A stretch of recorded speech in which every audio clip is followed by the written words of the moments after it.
All right, time to finish off the show with rapid reactions. A lot of topics, a little bit of time. Take it away, Drink. Let's roll, baby. On Wednesday, Raiders quarterback Derek Carr signed an extension, which is reportedly worth $121.5 million over 3 years. Jay, is that too much, not enough, or just right? It's probably somewhere in the middle of too much and just right. I mean, it's just quarterback. So these guys, they get paid just extreme amounts of money that's just outrageous. I'm definitely not as upset as I was when Ryan Tannehill got about his 30 million. But Derek Carr's played, I think he's, what you could say about Derek Carr is we had the whole thing with John Gruden when he came in, and the whole time he was there, it's like, is he really in on Derek Carr? You know, we had that. Derek Carr kept his job the whole time. He's, he led him to a playoff spot last year. I think he's played well enough to get an extension and get more money. I think he's played well enough. But the problem is he's not an elite quarterback. I don't think he's an elite quarterback. So that's why I think it's somewhere between just right and not and too much. So, yeah, that's about it.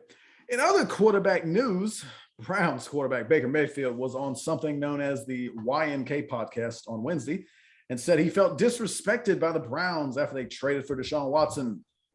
Do you feel disrespected by Mayfield, feeling disrespected? I'm going to tell you what I was disrespected by.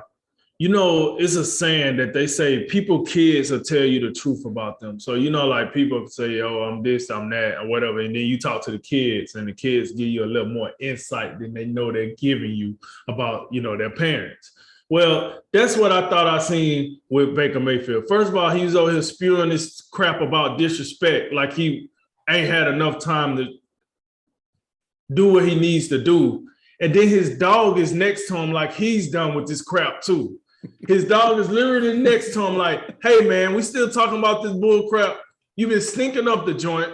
And now, only thing you've been doing well is these commercials that you've been leaving us in the house to do these commercials. And I got to sit here and hear about some team disrespecting you? Like, for real? Yeah. Yo, they literally built a power team out, you know, outside. And then we blame Freddie Kitchens for the bull crap first. Oh, you thought we was going to blame Kevin Stefanski too? Like, come on, man. Come on, man. Dude. Listen, you are disrespectful. And you're disrespectful for going on this podcast and don't nobody know what's going on. You should have came on a drink of wisdom. That's disrespect. Yes.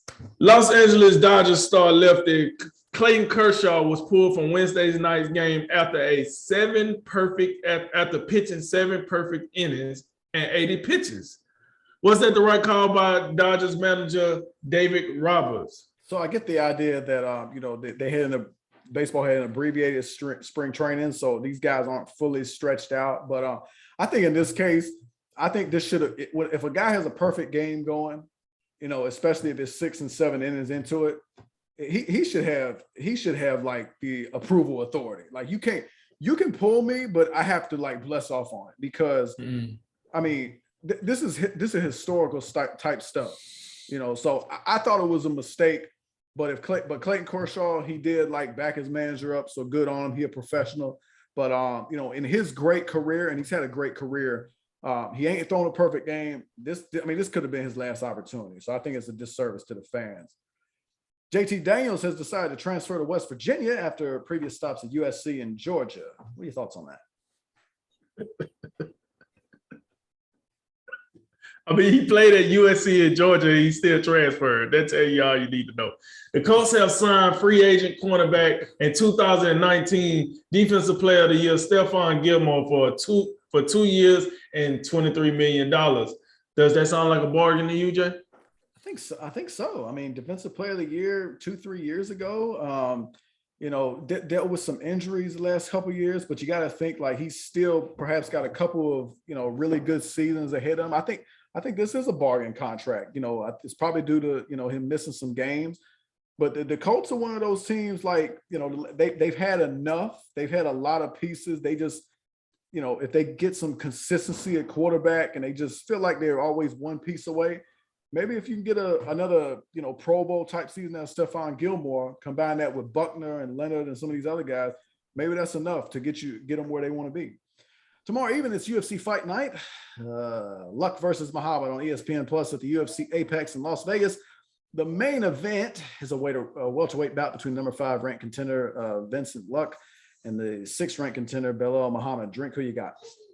I'm gonna take Vincent Luque. Here's the thing. So Luque knocked out Muhammad in their first fight. There's actually like somewhat of a second fight. I think it was a technicality what happened. So that's why running his back. But Luque, I would say Muhammad hasn't shown me anything that make me think he's the better man against Luque. So I'm gonna go with Luque again. Probably not by knockout, unanimous decision, feels like this time. But I haven't seen anything out of Muhammad that changed my mind. Yesterday, the Associated Post reported that the median MLB salary increased 5.9% from last year's opening day to last week's opening day. What are your thoughts on that, Jay? Yeah, funny story. My salary's up 5.9% too, and inflation's up like 8-9%. So I'm actually poorer than I was last month. So no, this doesn't move me at all. Tomorrow night at 9 p.m. Eastern on Showtime pay-per-view, it's Spence Jr. versus Ugas at the AT&T Stadium in Arlington, Texas. This fight is for the Unified World Welterweight Championship between the WBC and IBF champ Errol Spence Jr. and the WBA Super Welterweight champ YORDENIS UGAS. Drink, who leaves as a unified champ? Yeah, man. Listen, I like YORDENIS UGAS. Last time we seen him, he put on a master class against Manny Pacquiao to get the WBA championship. But the thing is, Errol Spence Jr. been in there with some killers. Now, the one thing about it is, I do hear the critique of what Errol Spence Jr. looked like before the car crash when he fought Showtime Porter to what he looks like after the car crash when he fought Danny Garcia. Either way, he still won both of those fights pretty much in impressive fashion. So I have no reason to doubt that Errol Spence Jr. can get this done by unanimous decision. 2 teams have made moves for veteran wide receivers with the Packers. So the Packers are signing Sammy Watkins, and the Cardinals are bringing back AJ Green. Which receiver will have more of an impact with their respective teams? It's funny. Sammy Watkins is only 28, and he feels like he's been on like 8 teams already. Yo, that's incredible. Real. I think it's Sammy Watkins just because it's going to be out of necessity as long as he can like stay on the field. But I think Watkins will have a bigger impact just out of necessity. That don't mean you can't draft a wide receiver though, Gunikins. Last one, the USFL starts tomorrow night. We got the New Jersey Generals and the Birmingham Stallions. Drink, give me a reason why I should watch this.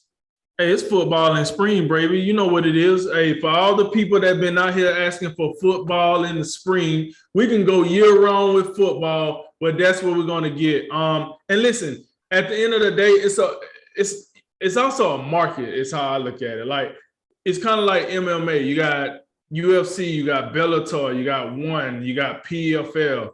Now, I mean, it's all right for the American football, as they call it, to have some type of other organization that give us options. It's all right for us to have options. So I hope the USFL can live up to the billing that they've been trying to get themselves.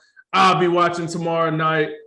That's and go Stallions. Birmingham. I know all these games are getting played in Birmingham, but once they start playing in home stadiums, I got to go with the home state. Birmingham, Alabama. Go Stallions. If another virus is discovered, because of last time the XFL was like 3 weeks in or whatever, you know what I'm talking about. If this happens again, we're canceling spring football forever. That's it.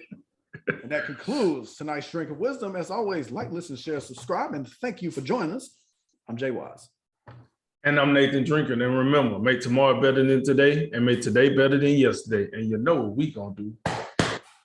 We gonna holler at you until next time, baby. Ladies and gentlemen, this is a Drink of Wisdom.